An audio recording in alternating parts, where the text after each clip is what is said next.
নবীজির মতো নামাজ পড়েছে, নবীজির মতো রোজা রেখেছে, নবীজির মতো হজ করেছে, জাকাত দিয়েছে, শর্টে বলেনি, একটুকু কোরআন হাদিসের বাইরে যায়নি এবং রসুলের মতো করে আমল করেছে।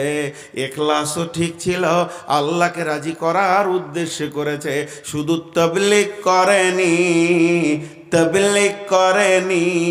আল্লাহর নবী বলছেন, আল্লাহ বলছেন তাসলা নারান হামিয়া, এই লোকগুলিও জান্নাতে যাবে না, এরাও জাহান্নাম। আমার আল্লাহ বলছে ওই লোকেরা আমল করতে করতে করতে করতে করতে করতে গাদা গাদা আমল করবে, এত আমল করবে, আমল করতে করতে থকে যাবে, আর তারপরও লোকটা জাহান্নামের আগুনে যাবে। জি, এই কথাটা খালি মাথায় রাখেন। একটা লোক আমল করে নাই জাহান্নাম যাবে, এটা খুব সহজ বুঝতে। ও আমল করেনি জাহান্নাম যাবে, খুব সহজ, পাগলা তো বুঝে নিবে, করিসনি কেন আমল, যা জাহান্নাম যা। কিন্তু আল্লাহ তা বলেননি। আল্লাহ বলছে আমল করতে করতে করতে করতে এত আমল করবে, আমলের কারণে থকে যাবে, ক্লান্ত হয়ে যাবে, তারপরও তাসলা নারান হামিয়া, জাহান্নামে চলে যাবে। এই ওইদিকে বসেন। এই জায়গাটা চারখানা তফসির করব, চার কালারের, একটা আয়াতের চারটা কালার দিব আপনাদেরকে।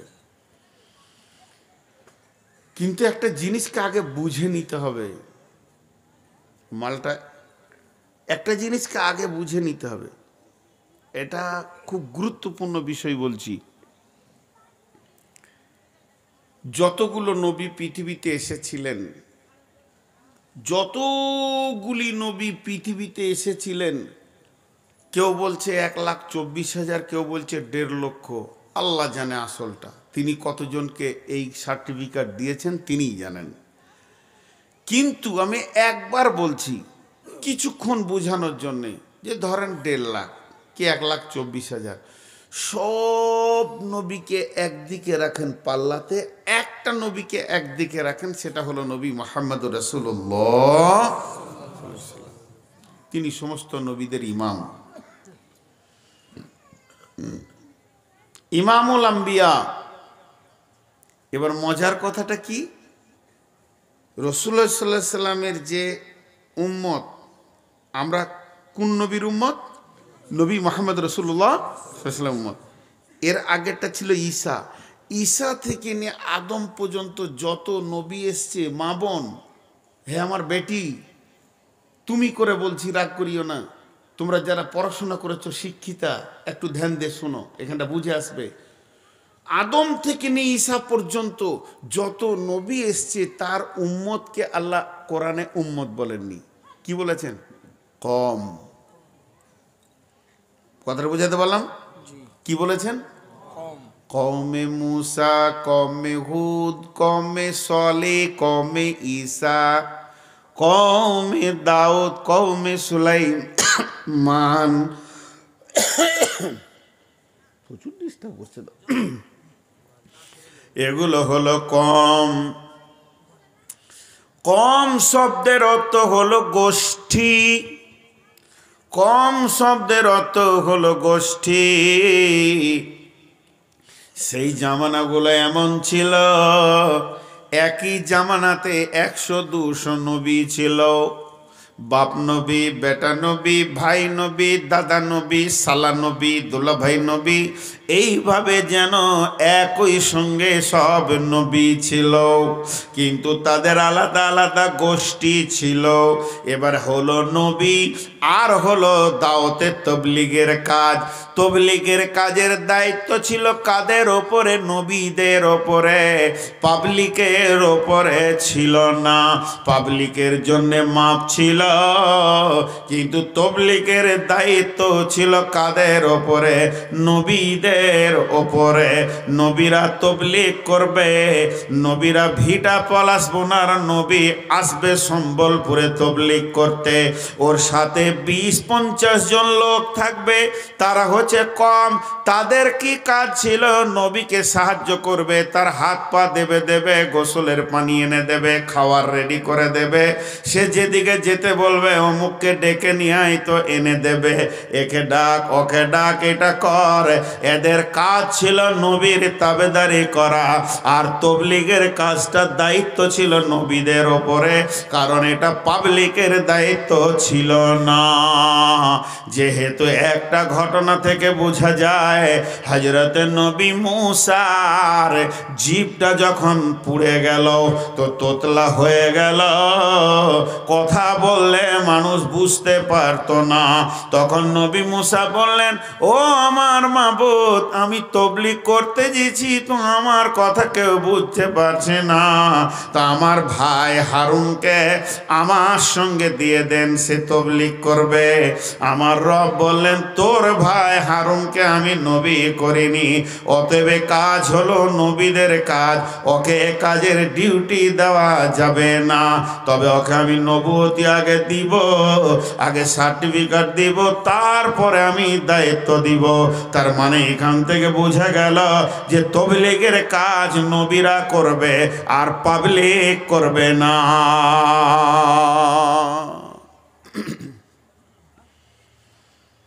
এদিকে নীল নদ আর এদিকে ফেরাউনের দল চলে আসছে হুর হুর করে মারার জন্য মুসার কমকে। তো কমে মুসা তখন বলছে, এ নবী মুসা, কালেমা পড়েছি, জান দেওয়ার লেগে আসিনি, তুই ব্যবস্থা কর। তো সঙ্গে সঙ্গে নবী মুসা বলছেন, লা তাহজান ইন্নাল্লাহ মানি, তোমরা চিন্তা করো না, আমার সঙ্গে আল্লাহ আছে, আমি ব্যবস্থা করছি। হয়ে গেল কমপ্লিট কথা। আল্লাহ বলে যে লাঠি মার, তো 12টা রাস্তা হয়ে গেল, কম পেরিয়ে গেল।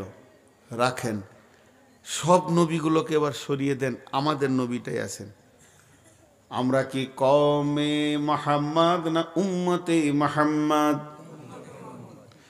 উম্মত মানে কি? শুধু উম্মত শব্দটাকে নিয়ে যদি গবেষণায় নামা যায়, এর অনেকগুলি মানে আসবে। উম্মত নাম আমি বলিনি, উম্মত নামটা নবীজি বলেননি, জিব্রাইল বলেননি, স্বয়ং আল্লাহ বলছেন, কুনতুম খায়রা উম্মাতিন, তোরাই হলি পৃথিবীর শ্রেষ্ঠ উম্মত। তার মানে নবী মুহাম্মাদের দলে যতগুলো রয়েছে তারা শ্রেষ্ঠ, আর বাকি যতগুলো ঈসা থেকে নিয়ে আদম পর্যন্ত ছিল এরা শ্রেষ্ঠ নয়। তাহলে এরা কত শ্রেষ্ঠ একটা হাদিসে বুঝে নেবেন। কঠিন কিয়ামতের দিনে ইব্রাহিমের মতো নবী, নূহ আলাইহিস সালামের মতো নবী আল্লাহর কাছে গিয়ে বলবে, হযরতে নূহ বলবে, আল্লাহ দিন রাত মেহনত করেছি। ইব্রাহিম বলবে, তার বয়স ছিল অনেক বেশি, 950 বছর তবলিগ করেছি, আল্লাহ এখন আমাদেরকে জান্নাতে দাও। লোকটা কতদিন খেটেছে, ময়দানে কতদিন চাষ দিয়েছে, কতদিন ফাল চালিয়েছে, আল্লাহর দিনকে বাঁচানোর জন্য কত সময় দিয়েছে। একদিন নয়, দুদিন নয়, এক বেলা নয়, দুবেলা নয়, এক মাস নয়, এক বছর নয়, 950 বছর তবলিগ করেছে। ওই লোকটা জান্নাত চাইবে, আমার রব বলবে, ওয়াজিআ বিন নাবিয়িনা ওয়াশ শুহাদা, হে নবী ইব্রাহিম, হে নবী নূহ, হে নবী মুসা, হে নবী সালেহ, হে নবী ঈসা, তুমি একটা সাক্ষী এনে দাও যে এতদিন তুমি কাজ করেছো। তো সাক্ষীটা কে হবে?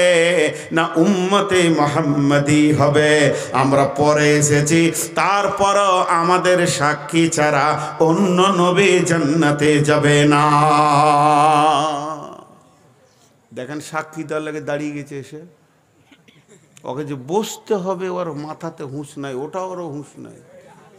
আচ্ছা এত জায়গা থাকতে ওরা কেন দাঁড়িয়ে আছে? কোন মানুষের মানুষ? বসেন বসেন ভাই, দুজনাতে পরিবেশ নষ্ট করার লেগে দেখছে কেউ দাঁড়ায় নাই, তো দাঁড়ানোর ডিউটিটা আমরা করি গা, একটু বক্তাকে জ্বালানোর ডিউটিটা করে লিগা। কত দায়িত্ব নিয়েছে দাঁড়িয়েছে এখানে। উম্মত মানে কি আমি নিজেও জানতাম না, বহুত দিন জানি না। এমনি উম্মত, ভালো উম্মত, আমরা শেষ নবীর আগাগোড়া ওইভাবেই থেকে গেছি। 2016-তে যখন উমরায় গেলাম, তো মদিনা ইউনিভার্সিটির ছেলেগুলো যে বুঝতে পেরেছে যে নূর মোহাম্মদ এসছে, তো এলাকার আছে সব পরিচিত, পাকুড় এলাকার, ওরা দাওয়াত করলে। আর বাংলাদেশে আমার একটা মামাতো বোন আছে, ওর জামাই আছে ওখানে। জামাই এসে যে মামা চলেন ভার্সিটিতে, একবার চলেন বেড়াতে, দাওয়াত দিয়ে গেল। কালকে যাবো রে বাবা। পরের দিন এসে আমাকে নিয়ে গেল ইউনিভার্সিটিতে। বড় বড় আলেমের সম্ভার সেখানে, পৃথিবীর শ্রেষ্ঠ আলেমগুলো সেখানে টিচার। আর ইউনিভার্সিটিটা কত বড়, সুবহানাল্লাহ বিহামদি। শুধু গাড়ি চেপে ঘুরতে 15 মিনিট লাগবে। বিশাল একটা হাদিসের বিভাগ আলাদা, কোরআনের বিভাগ আলাদা, তফসিরের বিভাগ আলাদা, নুহুর বিভাগ আলাদা, সার্ফের বিভাগ আলাদা, ফারাইজ আলাদা, তারপরে আবার মশলার আলাদা, তারপরে ওটা কি বলছে হিস্টোরি, ইসলামী ইতিহাস বিভাগ আলাদা। তো ঘুরে দেখলাম, গাড়ি করেই ঘুরিয়ে দিল। তারপর ওদের ওখানে নিয়ে গেল, ওরা খাওয়াবে। তা বললাম রে বাপ, তোরা তো বড় বড় আলেম, একটা কাজ করো, উম্মত শব্দের অর্থটা বের করতো। বলতে দাঁড়ান মামা দাঁড়ান, বের করি। ওরা কম্পিউটার দিল, এক গাদা মানে এসছে, তার মধ্যে আমার 1-2টা মনে আছে। উম্মত মানে ইমাম, উম্মত মানে লিডার, উম্মত মানে কমান্ডার। বিশ্বনবী আমাদেরকে কমান্ডার বানিয়ে দিয়ে চলে গেছে, আমাদেরকে ইমাম বানিয়ে দিয়ে চলে গেছেন। আল্লাহ আমাদেরকে কত ইজ্জত দিয়েছেন। আমরা আখিরি নবীর ওয়ারিস প্রাপ্ত ইমাম। এইটা যদি মূল্য আমরা বুঝতাম, আমরা শেষ নবীর দেওয়া হাদিয়া আমরা ইমাম, তার হাতে দেওয়া সার্টিফিকেট আমরা ইমাম। এর জন্য আমার আল্লাহ বলছেন কুমতুম খয়রা উম্মাতিন। শুধু উম্মত বলেনি, কুমতুম উম্মাতিন, এইটুকু বললে তো যথেষ্ট ছিল। আল্লাহ যদি বলতো তোরাই তো উম্মত, তাও তো হয়ে যেত। আমার রব আমাদেরকে সোনার ওপরে সোহাগা লাগিয়ে দিয়েছেন, সোনার ওপরে পালিশ দিয়ে আরো চকচকে বানিয়ে দিয়েছেন। খয়রা, খয়রা শব্দের অর্থ হলো উত্তম, ভালো। কুমতুম খয়রা উম্মাতিন, তোরাই হলে শ্রেষ্ঠ উম্মাত। কেন কেন কেন কেন কেন? যদি কেনটা ফজর পর্যন্ত বলি, আমার আল্লাহর উত্তরে বলবেন তা'মুরুনা বিল মারুফি ওয়া তানহাউনা আনিল মুনকারি ওয়া তু'মিনুনা বিল্লাহ। তোদের কাজ হচ্ছে ভালো কাজের আদেশ করবি, খারাপ কাজের বাধা দিবি, আর রবের গোলামি করবে, রবের উপরে ঈমান রাখবি। এই 3টে কারণে তুই হলি শ্রেষ্ঠ।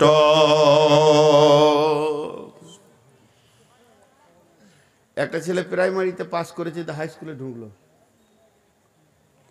তো হাই স্কুলে যখন গেল, ওর একটু দাম বাড়লো, বাড়লো কি বাড়লো না? হ্যাঁ না বলেন? তারপর যখন কলেজে গেল, ইউনিভার্সিটিতে গেল, স্পেশালিস্ট কিছু ডিগ্রি করলো, আরও ভালো। তো ছেলেটা প্রাণী না জড়বস্তু? প্রাণী। এক পাইকার ভেবেছে যে কলেজ গেলে দাম বাড়ছে, মানে ও একটা গরু নিয়ে যে কলেজের গেটে বেঁধে দিয়ে বলছে এটার দাম 18,000 টাকা, 3,000 টাকার গরু। বলছে আরে কলেজে আছে যাবে।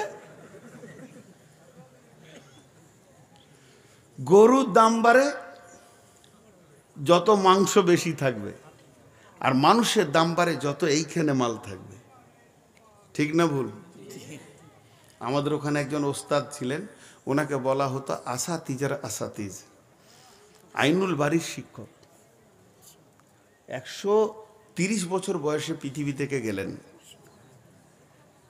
এই মাথাটা ওনার লাইব্রেরি বলা হতো। আপনাদের দিকেও কয়েকটা ছিলেন, এই যেমন মৌলানা আব্দুল ওয়াহাব সাহেব ছিলেন, মৌলানা মুসলিম রহমানী সাহেব ছিলেন, আব্দুল্লাহ রহমানী সাহেব ছিলেন, হোসেন সালাফি সাহেব ছিলেন। এদের মাথাগুলো লাইব্রেরি ছিল, মগজ ছিল না, খালি বইয়ের লাইব্রেরি ছিল। সেই রকম মানুষ। তো শেষ বয়সে মানে ব্রেন তো কমজোর একবার হবেই, বয়স হয়েছে, তা ছেলে পিলেকে চিনতে পারতো না, পোতাদেরকে বলতো কোথা বাড়ি রে, কে রে। মরার 1-2 মাস আগে এই অবস্থা। তো উনি ঈদের নামাজ পড়তে গেছে, তো আর হুঁশি নাই যে নামাজ পড়তে হবে, এই ঘুরে বেড়াচ্ছে। এটা ব্রেনের জন্য এত বড় আলিম। তো উনি আছেন বিধায় কেউ ইমামতি করতে দিতে পারছে না, ওই ব্রেন চলে গেছে। তারপরেও কেউ আর সামনে যেতে পারছে না, যে হজরত আছে তো আমরা কি করে ইমামতি করব, এত ভয় করছে। তো উনি শেষকালে বললেন, কখনো কখনো হুঁশটা হারিয়ে যেত, সবসময় নয় আর কি।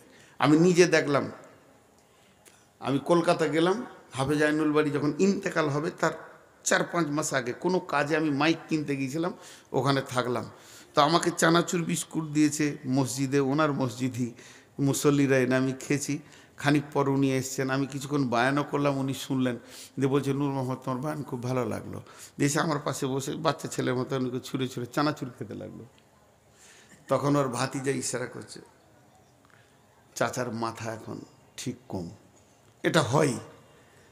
তো ওই লোকটা তখন কি বলছে, এখানে আমার অনেক ছিল, এখন আর নাই, তোরা নামাজ পড়া, তোরা নামাজ পড়া, ওগুলো সরিয়ে দেন, একটা থাকলেই হবে।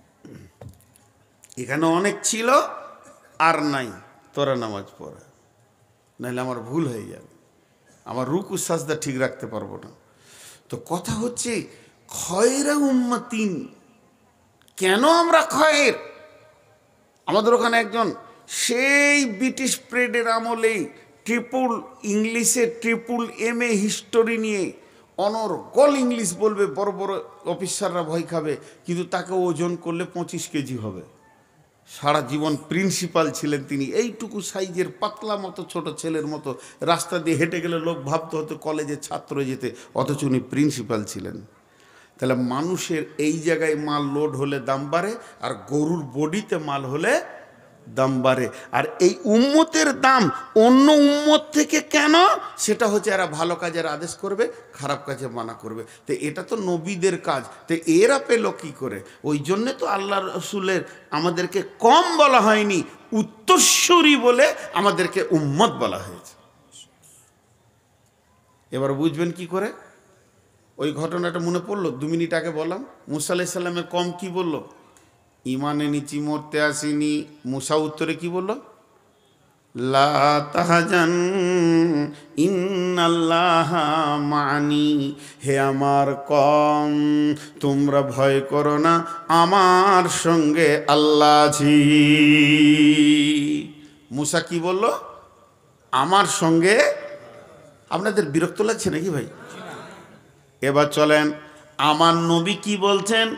মুসার জীবের ভাষা, নবী মুহাম্মদ সাল্লাল্লাহু আলাইহি সাল্লামের জীবের ভাষাতে কত পার্থক্য আছে। কোরআন বলছে, ইদহুমা ফিল গার ইদ ইয়াকুলু লিসাহিবিহি লা তাহজান ইন্নাল্লাহা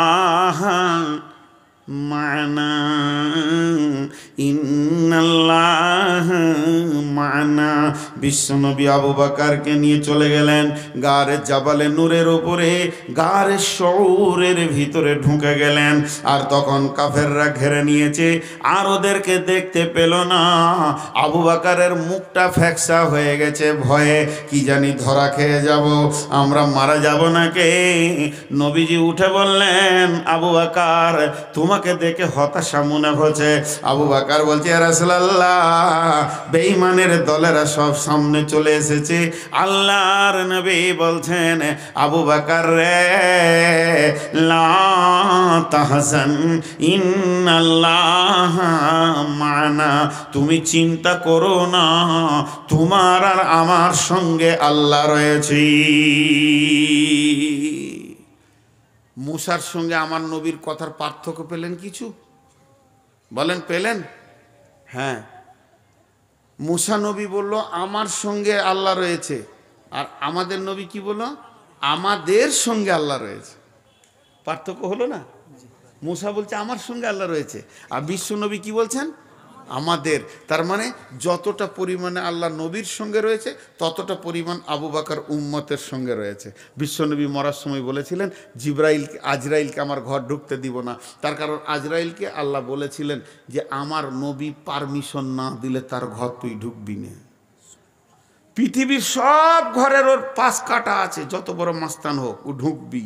কিন্তু এটা যখন বললেন তো বাইরে দাঁড়িয়ে আছে। কিন্তু নবীজি কি বললেন, জিবরাইল আমি অতক্ষণ পর্যন্ত আজরাইলকে আমার কাছে আসতে দেব না যতক্ষণ পর্যন্ত তুমি একটা খবর আমার রবের কাছ থেকে না এনে দেবি। সেই খবরটাকে আমি চলে যাওয়ার পর আমার উম্মতের সঙ্গে কে থাকবি। আমি যে চলে যাচ্ছি, নবীজি ভুলবশত বলে না আয়েশাকে ছেড়ে গেলাম, হাফসাকে ছেড়ে গেলাম, সাউদা সাফিয়াকে ছেড়ে গেলাম, জাইনাবকে ছেড়ে গেলাম, কে থাকবে? হাসানকে ছেড়ে গেলাম, হুসানকে ছেড়ে গেলাম, আলীকে গেলাম, ফাতেমাকে ছেড়ে গেলাম।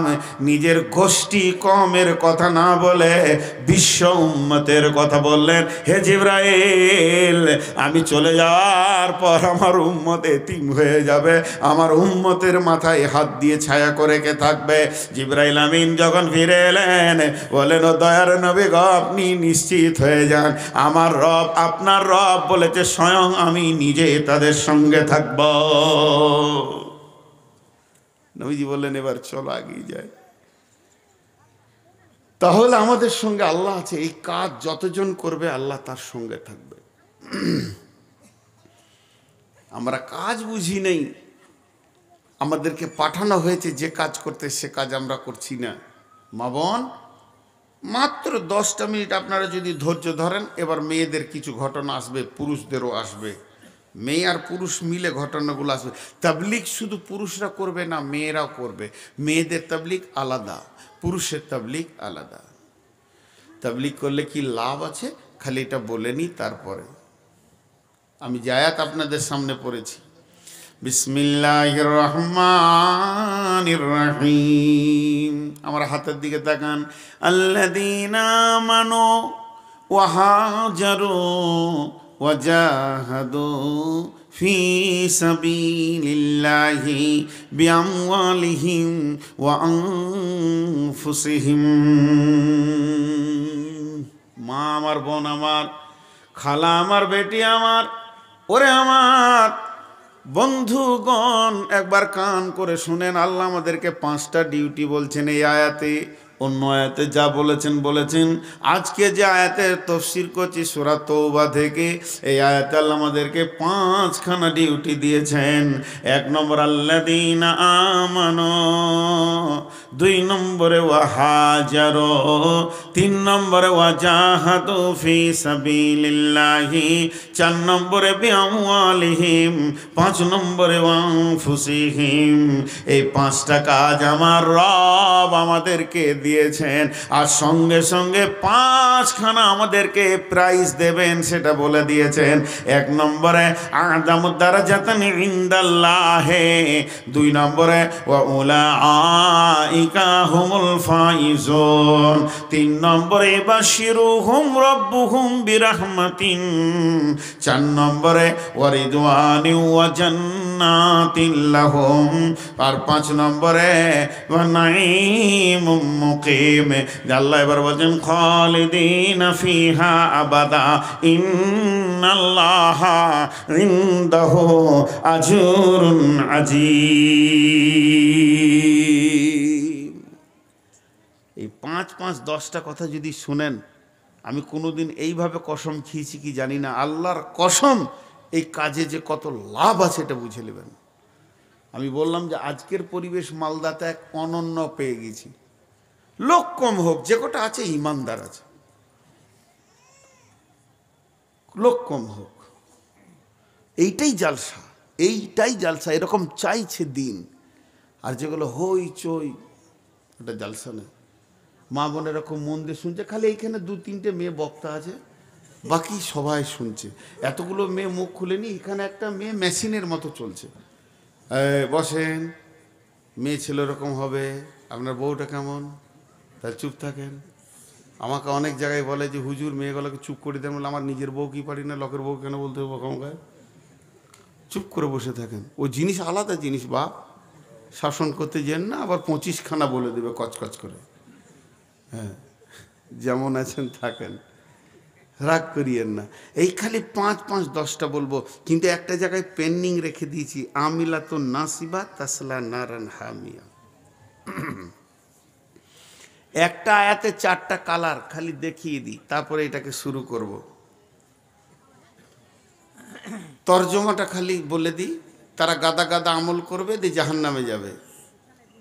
আমল মানে কাজ, 1 নম্বর ধরছি, 4টা হবে।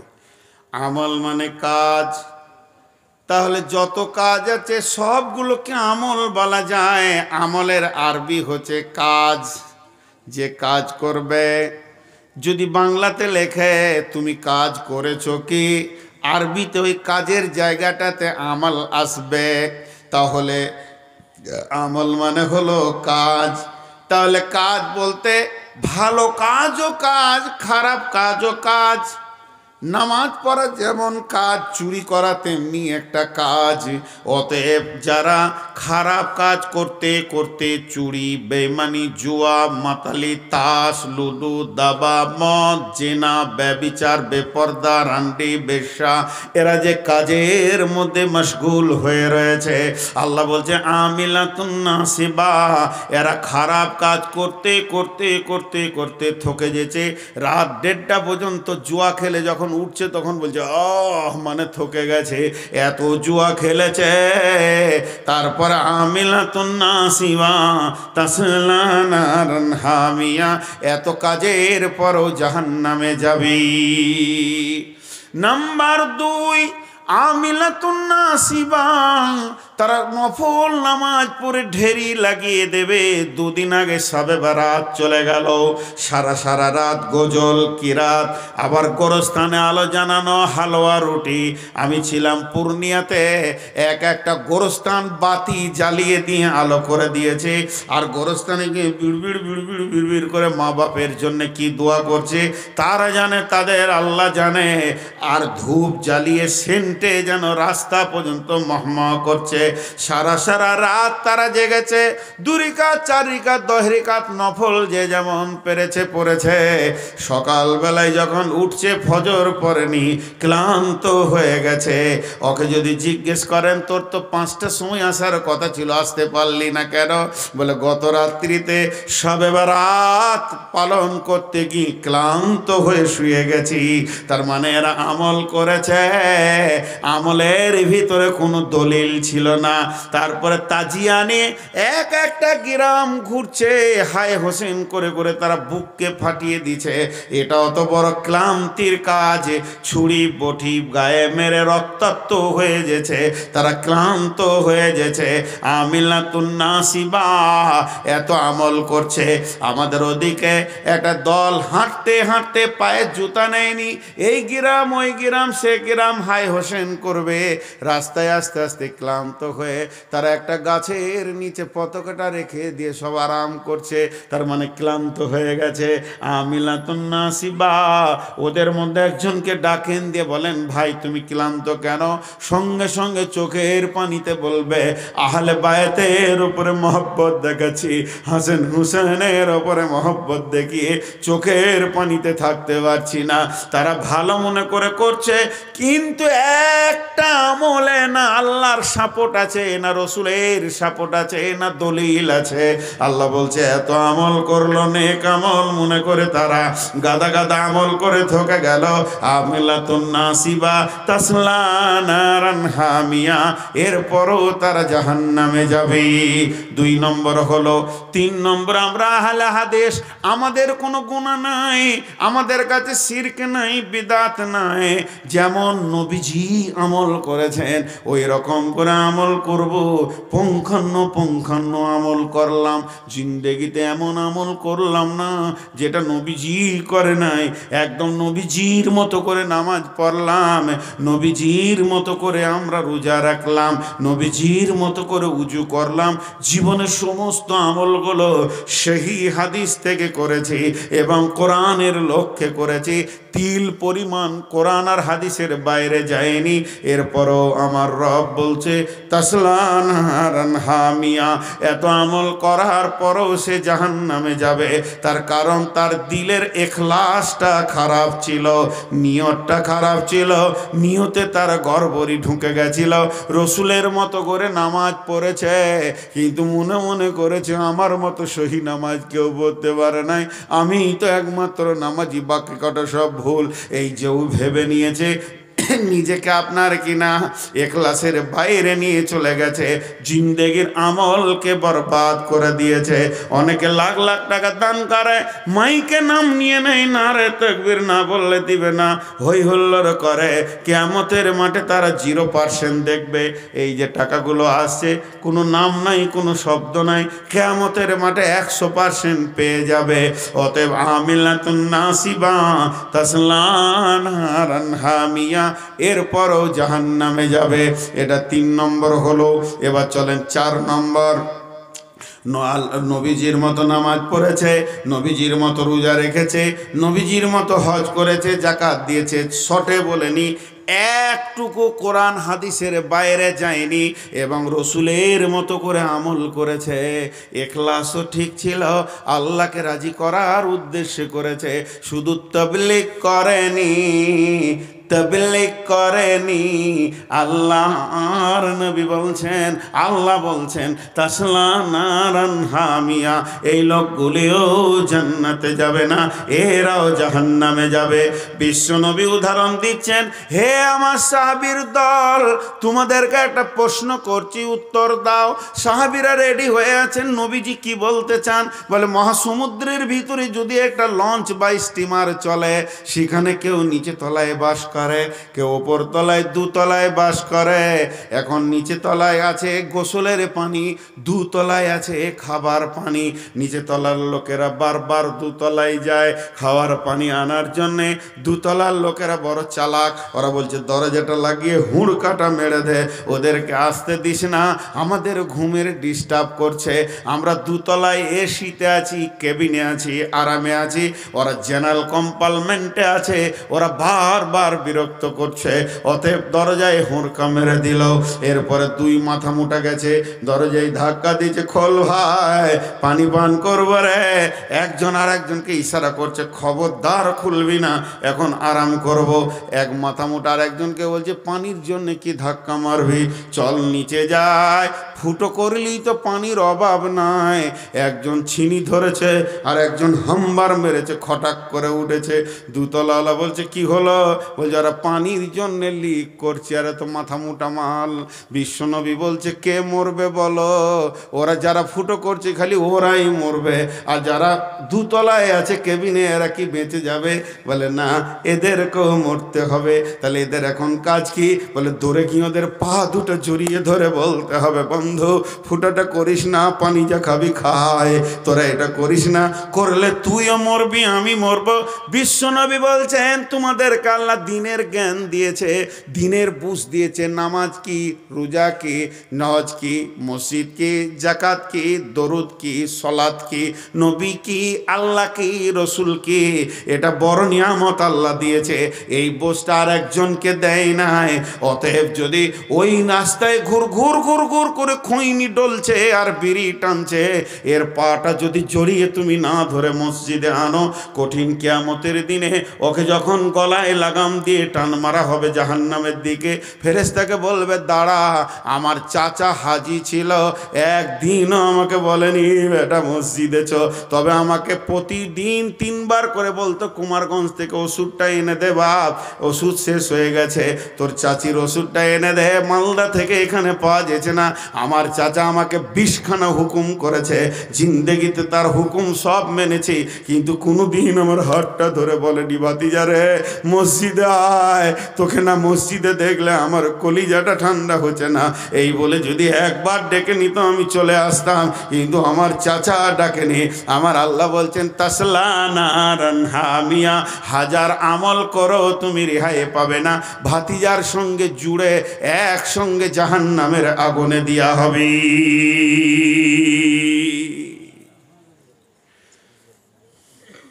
লা রহমানিয়া ফিল ইসলাম, লা রহমানিয়া ফিল ইসলাম, ইসলামে বৈরাগ্য নাই, ইসলামে বৈরাগ্য নাই।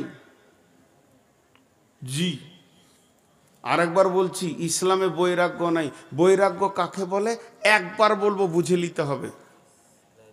জাহান্নাম থেকে বাঁচার উদ্দেশ্যে, জান্নাত ঢোকার আশায় একাএকি ঘর সংসার ছেড়ে দিয়ে, মানুষের সঙ্গে চলাফেরা ছেড়ে দিয়ে ধ্যানে পড়ে যাওয়ার নাম বৈরাগ্য। ইসলাম মেনে নেয়নি। কাবা শরীফে যতগুলো মিটিং হয়েছিল, কাবা শরীফে যখন মিটিং চলতো না, তো দেওয়ালে ঠেস দিয়ে গর্দন উঁচু করে বসে থাকতো কে? আবু জাহেল, আবু সুফিয়ান। নেতৃত্ব দিত আবু তালেব। এরা ছিল মক্কার বড় বড় বাগা বাগা মোরল। ওকে নিয়ে ধরে, ওকে পিট, ওকে মার। মক্কা মদিনাকে, মক্কার মাটিকে তোলপাড় করে রাখতে এত বড় মাস্তান ছিল। তো বিশ্ব নবীর ব্যাপারে ওই সন্ধ্যা হলেই মিটিং বসতো। যখন নবীজি তবলিগের কাজ শুরু করলেন, দেখেন প্রথম ডাকা হলো রসুলকে। দেখে কাবার দেওয়ালে ঠেস দিয়ে বসে আছে আবু জাহেল, সিংহ বাঘ। আর রসুলকে ডাকতে পাঠিয়েছে কাউকে, এই আমার ভাতিজাকে ডাকতে রে। আবু জাহেলের মুখের ভাষাটা দেখেন এবার। সব ভিড় করে বসে আছে, সবাই চিন্তা করছে কি হবে রে, তাহলে আমাদের দেবদেবীগুলো সব চলে যাবে নাকি? তো বেশ দুষ্ট হয়ে গেছে তো। হ্যাঁ, মক্কাতে কেন এত বড় শয়তান শুরু হলো? আস্তাগফিরুল্লাহ। রসুলের ব্যাপারে সব ভাবছে। আর আবু জাহেল বলছে আমি ঠান্ডা করে দিচ্ছি, দেখ না, তখন ওদের কলজে গলা ঠান্ডা হচ্ছে, তাহলে এবার ঠিক হয়ে যাবে। এইরকম মানসিকতা নিয়ে বসে আছে। ওই অবস্থায় আল্লাহ নবী আসছেন, ভদ্র নম্র, মাথা নামো করে টুকটুক করে হেঁটে আসছে। চাচা ডেকেছে। তো আবু জাহেলের মুখের ভাষা দেখেন, আপনি মাথাটা ঘুরেও যাবে, চিন্তায় নিতে পারবেন না। ওর দলের লোককে বলছে, ওই রাস্তা ছাড়, আমার ভাতিজা আসছে, আরবের গৌরব আসছে, সব থেকে দামি সন্তান আসছে, মক্কার সব থেকে ভদ্র ছেলেটা আসছে। কে বলছে? আবু জাহেল। যখন কাছে এলো তখন বলছে, বেটা এগুলা কি বলছিস তুই রে? দেব দেবীকে সব তুই ছোট করে দিছিস, ওগুলা করিস না রে বাবা, ওগুলা করিস না। ছেলে মানুষ তো, তোর বুঝে আসছে না, ওই লেগে এরকম পাগলামি শুরু করেছিস। 3টে অফার দিয়েছিল। কয়টা অফার? বেটা বল, কোন মেয়েকে ভালোবাসিস কি? বিশ্ব সুন্দরীকে তোর পায়ের কাছে এনে দিব। নাম্বার 2, মালের জন্য এরকম করছিস কি? সমস্ত মাল তোর পায়ের কাছে দিয়ে তোকে ধনী বানিয়ে দেব। নাম্বার 3, নেতা হওয়ার শখে করছিস কি? তোকে আরবের শ্রেষ্ঠ নেতা বলে মেনে নিব। বেটারে এই কাজ তুই করিস না। নবীজি বলছেন, চাচা কি বেটা আপনার বলা হলো? বলে হ্যাঁ। এবার আমি বলবো? হ্যাঁ বলো। নবীজি বললেন, চাচা চাই না নারী, চাই না নেতৃত্ব, চাই না আমি মাল, আমি যেটার জন্য এসেছি ওটাই আমি চাই। আমার মিশন চলছে, চলবে। আশহাদু আল্লাহ ইলাহা ইল্লাল্লাহু ওয়া আশহাদু আন্না মুহাম্মাদান আবদুহু ওয়া রাসূলুহু। ওটা বলে দিয়ে উঠে চলে গেল। ইয়ার মুখটা ঝুঁস হয়ে গেল, এত ওকে সম্মান দিলাম, মানলে না রে। আবার কয়েকদিন পর মিটিং। এরকম মিটিং 5-7টা সেটিং আছে, আর রাহিকুল মাকতুমে দেখে নেবেন। আমি 1-2টা বলছি মাত্র। ডাক ভাতিজাকে আবার 2-3 দিন পর, লোক ভিড় লেগে গেছে মানেনি বলে। বলছে বেটা এক কাজ কর, তোকে দ্বিতীয় চান্সের মিটিংয়ে বলছি, তুই যত পারবি 1000 রিকাত নামাজ পড়েলে, কোরআনকে 100 বার খতম করে দে, তেলাওয়াত করেলে, জিকির করেলে, রোজা রেখেলে, তুই আমলে কমি করিস না, তোর যত মন যাবে তুই একাই চালিয়ে যাবি, তোর গায়ে কেউ হাত দেবে না। আমি আবু জাহেল তোকে নিরাপত্তা দিছি, মন ভরে তুই তেলাওয়াত করে নিবি, কিন্তু শুধু লোককে বলবি না, এটাই খালি আমাকে বল। বিশ্বনবী জবাবে বলছেন, চাচা আপনার বলা হয়ে গেছে কি? বলে আমার বলা হয়েছে। তাহলে আমারটা শোনেন, বরিস্তু তিম্মুমালি মাকারিমাল আখলাক। ও দয়াল চাচা গো, আমাকে পৃথিবীতে টিচার করে পাঠানো হয়েছে, মুআল্লিম করে পাঠানো হয়েছে, আমার বলা বন্ধ থাকবে না।